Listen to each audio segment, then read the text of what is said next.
Os dois tipos de ativos financeiros sobre os quais mais se ouve falar são as ações individuais e os ETFs. E por essa razão, são estes que muitas pessoas começam por analisar no início da sua jornada de investimento com o objetivo de perceber, entre outros, por qual destas opções faz mais sentido optar e porquê. Precisamente para dar resposta a estas questões, decidi fazer uma comparação completa entre ambos para que no final do vídeo consigam identificar as vantagens e desvantagens dos dois quanto a 7 grandes categorias e assim determinar se algum deles se adequa melhor a diferentes perfis, vontades ou níveis de experiência. Definir objetivos financeiros, criar e seguir um orçamento mensal, construir um fundo de emergência, eliminar a dívida com taxas de juros altas, investir para o longo prazo, independentemente da ordem, não há passo a passo da organização das finanças pessoais que não inclua estes 5 pilares considerados fundamentais da literacia financeira. São frequentemente referidos por pessoas de sucesso, autores reconhecidos, por gestores de empresas multimilionárias, ou por investidores com décadas de experiência. E em parte por isso é o caminho seguido por quase todas as pessoas que decidem organizar a sua vida na tentativa de atingir uma maior liberdade financeira. Faz sentido, é prático e já está mais do que provado. Definir objetivos não é difícil, criar e seguir um orçamento pode ser duro, mas não é complexo,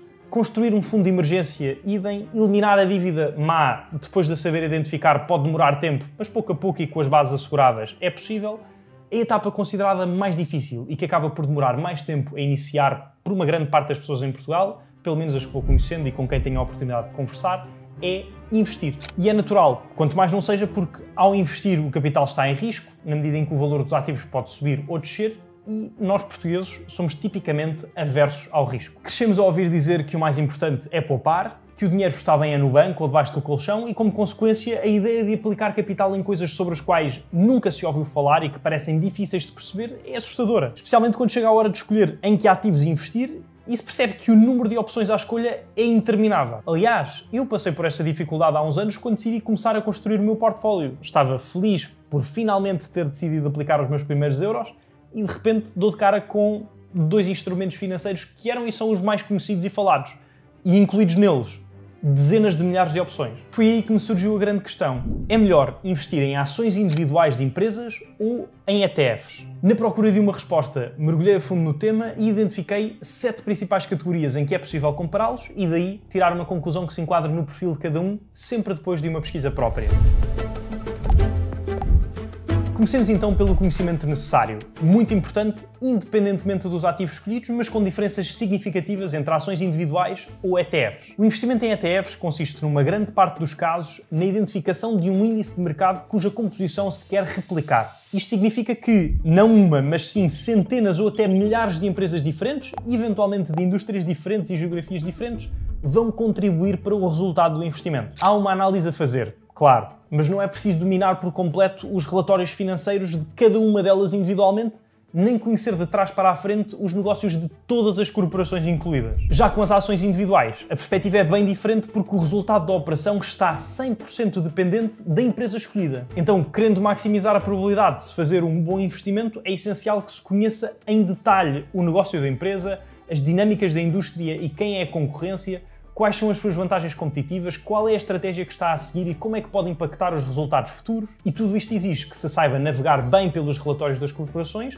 e que se consiga fazer análises financeiras fundamentadas e detalhadas. Para quem tiver interesse em aprender mais sobre estes tópicos, a XTB, que é uma corretora de investimento e o patrocinador deste vídeo, disponibiliza uma série de recursos informativos, desde webinars a artigos sobre os mais variados temas que podem encontrar na área de formação do website. São gratuitos e não precisam ter uma conta criada para ter acesso. A segunda categoria das 7 é o nível de diversificação. Por definição, é bastante superior quando se opta por ETFs em vez de ações singulares. Isto porque, quando se compra uma participação de um ETF, acontece automaticamente uma exposição a todos os ativos que neles estão incluídos, ainda que de forma indireta. Para atingir o mesmo nível de diversificação através das ações, seria necessário construir um portfólio com centenas ou milhares de empresas, adquirindo naturalmente esses títulos todos, o que é simplesmente pouco prático, não só pela necessidade de pesquisa e análise prévia, como pelo próprio ato de compra e pela manutenção posterior das participações, que nos leva precisamente à terceira categoria, o esforço.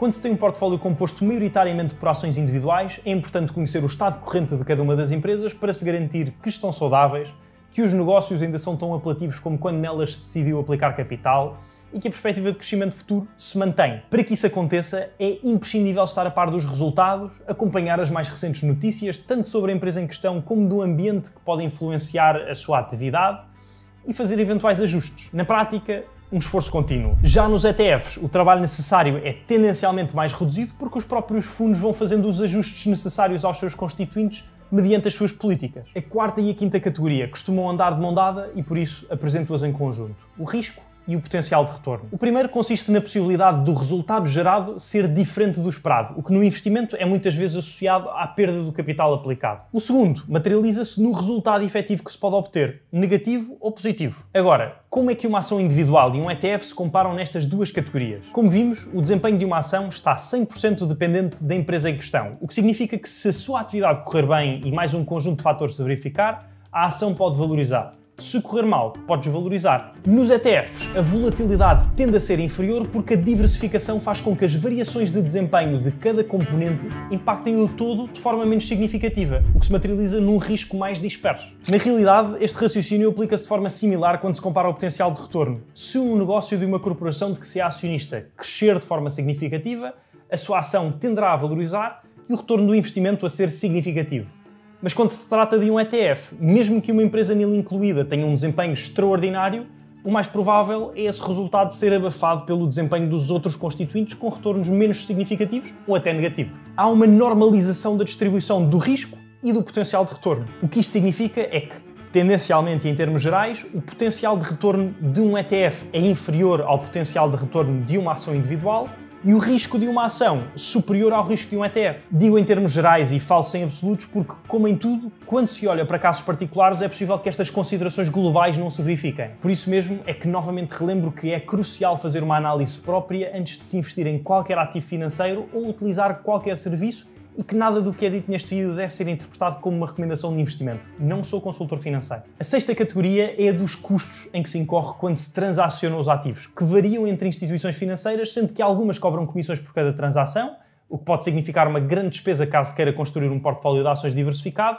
face à compra de um único ETF que pode nele conter uma vasta quantidade de títulos. Se quiserem preocupar menos com este tema das comissões, podem recorrer a um intermediário financeiro como a XTB, que não cobra comissões de transação até ao montante de 100 mil euros de volume de negócios mensal e através da qual é possível investir em mais de 3.700 ações individuais e 1.400 ETF. A única taxa que se verifica sempre, independentemente do instrumento em questão, é a de câmbio de 0,5% do montante a investir, aplicável apenas a ativos cotados numa moeda diferente da depositada. Para além destas, outras duas particularidades úteis e económicas da XTB é que, desde que se realize pelo menos uma transação nos últimos 365 dias ou um depósito nos últimos 90, o custo de manutenção de conta é nulo, e a criação de conta também é 100% gratuita. Toda a informação sobre os custos e comissões está disponível em detalhe no website da XTB, onde podem sempre consultar os dados mais atualizados. Caso ainda não tenham conta e queiram explorar as outras funcionalidades da plataforma, podem seguir o primeiro link da descrição para a criar. Como sempre, não ganho nem mais nem menos se o fizerem, a única coisa que acontece é a XTB ficar a saber que fiz um bom trabalho neste vídeo informativo e vieram do meu lado. Por fim, mas não menos importante, a sétima categoria, o controle sobre o investimento, que vai desde a simples alocação do capital ao portfólio à possibilidade de exercer o direito de voto e influenciar a direção das empresas. Nesta, a diferença é significativa. Com as ações, o controle é alto, porque se pode escolher exatamente para que título vai cada euro, e tendo posições consideráveis, é possível até ter algum tipo de impacto no negócio, ainda que para a maioria das pessoas que investem não seja significativo. Nos ETFs, por outro lado, o controle é reduzido, já que não existe praticamente margem nenhuma para influenciar quer as empresas incluídas, quer as decisões do negócio, porque quem oficialmente detém as participações nas empresas e, consequentemente, os direitos de voto que os mesmos concedem, são as entidades gestoras dos fundos. Com tudo isto em cima da mesa, é possível investir em ações ou em ETFs? A resposta é, como quase sempre no mundo dos investimentos, depende daquilo que se procura. Quem tem conhecimento, gosto e tempo para fazer análises pormenorizadas de empresas e acompanhar a evolução dos mercados de forma assídua, não tem como prioridade a diversificação automática e tem disposição para lidar com uma eventual maior volatilidade, em contrapartida de um nível de controle superior e de um potencial de retorno acima da média, pode preferir as ações individuais. Por outro lado, alguém que tem preferência por uma maior diversificação, sem tanto esforço recorrente, com um nível de risco normalmente mais baixo, que esteja ok com um potencial de retorno médio entre os ativos que neles se inserem e que não tenha como prioridade principal o nível de controle, os ETFs podem ser uma opção que se enquadra melhor. Em qualquer caso, aquilo que na minha opinião é importante interiorizar antes de se investir, seja em ações ou em ETFs, é que é altamente improvável que se enriqueça no curto prazo de forma rápida com este tipo de metodologia. Nem deve ser essa a motivação para começar, porque normalmente quem tem esta interpretação acaba por tomar decisões pouco inteligentes que têm um fim super previsível: a perda de dinheiro. A minha visão pessoal é de que o investimento neste tipo de ativos pode ser útil, sim, mas numa ótica de manutenção do capital que se obtém fruto do trabalho e num horizonte temporal de médio e longo prazo. Um dos objetivos que tenho e que me levam a investir fortemente, sobretudo em ETFs, é o da obtenção de uma reforma independentemente do estado da segurança social lá à frente, e falei precisamente sobre como gerir o salário e investir o dinheiro para esse fim neste vídeo a aparecer agora no ecrã. Espero que tenham gostado, um clique no gosto significa muito para mim, desejo-vos tudo bom, um abraço e vemo-nos no próximo.